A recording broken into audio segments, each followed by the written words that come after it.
Когда у собаки Роберта, Беллы, обнаружили неизлечимый рак, он начал подолгу гулять с ней, чтобы она могла наслаждаться жизнью до самого последнего момента.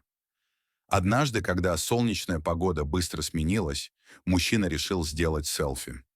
Когда Роберт рассмотрел фотографию, он побледнел, увидев на заднем плане нечто пугающее. Роберт положил начало новой традиции.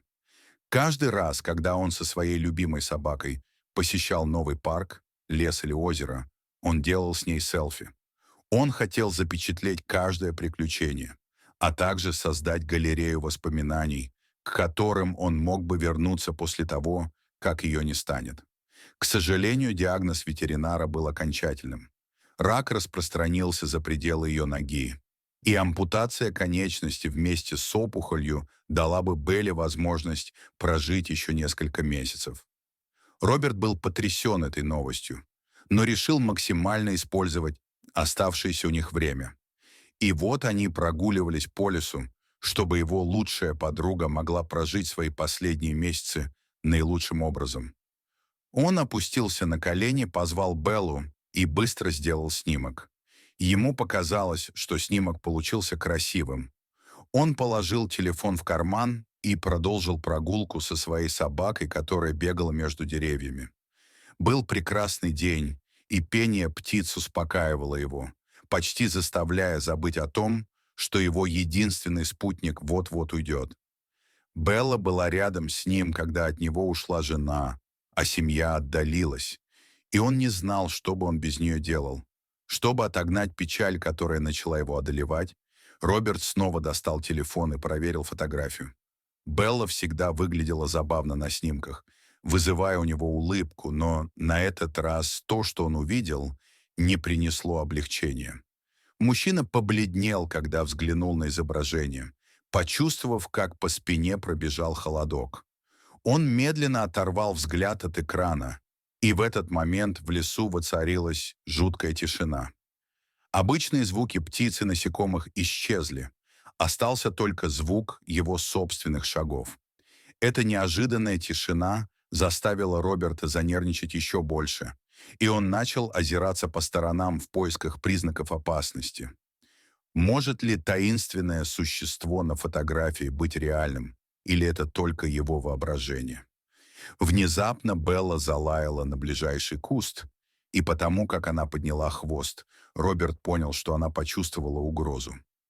Его сердце бешено заколотилось, когда он попытался вспомнить, были ли какие-нибудь истории об опасности в этом регионе. В этой части леса было тихое место, и Роберт знал, что семьи часто ездят туда на пикники. Дикие животные обычно избегали этого места, поэтому он попытался успокоиться, глубоко дыша и решив, что не позволит страху завладеть его разумом. Однако, пока они стояли неподвижно, а Белла все еще настороженно оглядывала кусты, небо начало темнеть, и по лесу пронесся порыв ветра, заставив листья деревьев зашевелиться. Сердце Роберта бешено колотилось. Был ли он поглощен своими страхами, или там действительно что-то было? Почувствовав тревогу своего господаря, Белла тихонько заскулила и прижалась до его ноги и шутышине. Роберт, наконец, набрался смелости посмотреть еще раз, но ничего не увидел. Несмотря на это, Белла продолжала прерывисто лаять, все время глядя в одном и том же направлении. К этому времени Роберт понял, что им нужно как можно скорее покинуть лес. Ощущение, что за ними наблюдают, усилилось, и он натянул поводок Беллы, ускорив шаг, чтобы поскорее убраться оттуда. Пока они шли, Роберт не мог отделаться от мысли, что сам лес живой и следит за каждым их движением. Постоянный лай собаки только усиливал его беспокойство. Внезапно Белла натянула поводок, заставив Роберта остановиться. Собака внимательно понюхала воздух, и ее уши навострились, когда она учуяла запах. Роберт наблюдал за ней, но, похоже, она не могла определить четкий след. Он посоветовал ей продолжать идти, мягко потянув за поводок, и они двинулись вперед. Но как раз в тот момент, когда им показалось, что они уже в безопасности, они обнаружили на тропинке огромный отпечаток ноги. Прошедший накануне дождь отлично сохранил след, что позволяет предположить, что за ними действительно кто-то следил. Размер и глубина отпечатка указывали на то, что он принадлежал существу огромных размеров. Белла лаяла не переставая, и теперь Роберт слышал тяжелые шаги позади них. Он знал, что им нужно быстро добраться до машины, иначе они рискуют столкнуться с тем, что их преследует.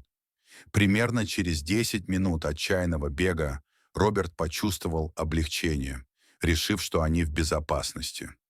Однако Белла внезапно резко дернулась в противоположном направлении, сорвалась с поводка и побежала в лес. Роберт понял, что должен найти ее, пока не стало слишком поздно. Измученный он пошел по следу Беллы. Когда он нашел ее, она яростно лаяла на кусты. Когда Роберт приблизился, он был потрясен, увидев, как из кустов с рычанием выходит огромный медведь. Испуганный мужчина попытался позвать Беллу, но она храбро стояла на своем. Неожиданно Белла дружелюбно лизнула медведя. Поведение зверя изменилось. Он стал спокойным и, что удивительно, печальным. Поведение Беллы, казалось, успокоило хищника, и он начал пятиться, зовя за собой Беллу, словно желая, чтобы Роберт последовал за ними. Любопытный и доверчивый, он последовал за собакой. Они подошли к заброшенной хижине. Казалось, медведю было знакомо это место, и он направился ко входу. Внутри Роберт увидел большую дыру в полу, а когда посмотрел вниз, то обнаружил 3 медвежат, попавших в ловушку и плачущих. Поняв, что медведица ищет помощи, Роберт быстро позвонил в службу спасения и нашел лестницу, чтобы спуститься вниз и спасти медвежат. Роберт спустился, ласково разговаривая с медвежатами, которые, казалось, понимали, что он здесь для того, чтобы помочь им. Одного за другим он отнес их матери, которая приняла их с облегчением. Вскоре после этого прибыла спасательная команда и позаботилась о здоровье медвежат, в то время как медведица, заботливая, но спокойная, присматривала за ними. Семью отвезли в заповедник дикой природы, чтобы они восстановились, перед возвращением в естественную среду обитания. Роберт и Белла наблюдали, как медведи покидали лес.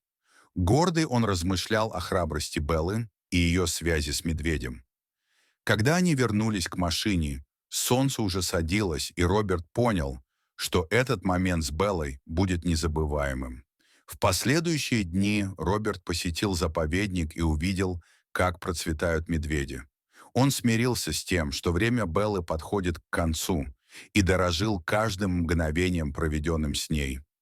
Белла всегда была для него не просто домашним животным, а особенным компаньоном, который навсегда останется в его сердце. Дорогие зрители, а у вас когда-нибудь были собаки? Расскажите, пожалуйста, в комментариях. А если вам понравилось это видео, то ставьте лайк и подписывайтесь на наш канал. До свидания.